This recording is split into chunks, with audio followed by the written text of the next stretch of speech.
These are a few of the letters that we received from various record companies. This one's dated November 10th, 1980.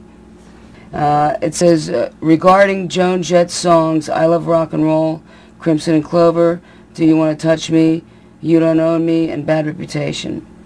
Dear Kenny, Joan Jett is an interesting artist. We have no use for this material at the present time. I wish you luck in your endeavors. What, there's more? Oh, there's more. Yeah.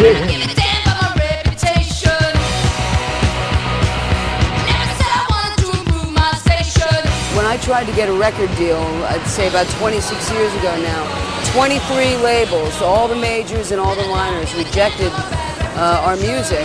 There's no material here. Can't sing. You can't sing, lose the guitar.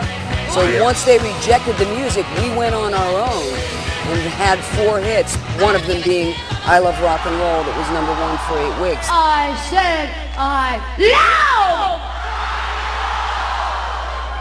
Oh, you got it to sing. You know what I love? You got it, man. I love rock and roll. There's 54 people the first time we played the Malibu Beach Club in Long Island.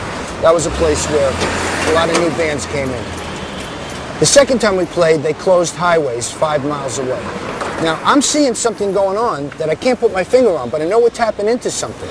So it gave me the courage to empty our bank account. I mean, it was like I had jumped off the diving board and I was hoping somebody was going to put water in the pool. But we discussed about printing, well, let's print up these records. We'll make our own records. Nobody's going to sign us. We'll take this music we believe in so much and just do it. My daughter was just born. She was only a couple of months old, and we started a college fund, so there was like $3,000 or $4,000 in there. And I borrowed some money from one of Jane the Americans, and we printed up our own records. We'd hang out, and there'd be a little crowd of people, 30 or 40 people, and we'd sign autographs, and then if anybody wanted the record, we had the trunk full of albums. And I have vivid memories of playing the Malibu out there and having the kids surrounding the car. And then, it was radical, right? Definitely. Our first office was more or less Kenny's big, huge Cadillac. And so we had this big old 1976 Coupe de Ville. We used to always have records in the trunk. Usually Joan's guitar and the records. So that means anytime we saw a store, we'd pull over and try to talk them into buying some of the records. And we'd sell to them for any price. Well, the car was like a mobile office, right? And we would just drive around everywhere. We'd do any number of things. We were going to the gigs. We were stopping at all record stores. We would stop at radio stations. And then eventually we started making some money.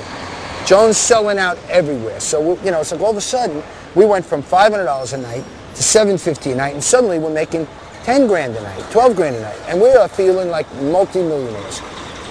At that point, I got a mobile phone. Then we were home free. I had a complete office. The mobile phone was like an old-fashioned one. It had a big thing. It looked like a military thing, but the thing clipped on the top. It was not a cellular phone, right? And we'd go around and say, now I'm really dangerous. I got a car that's 100,000 feet long, and I'm driving and talking on the phone, yelling at people. And he's an Aquarius.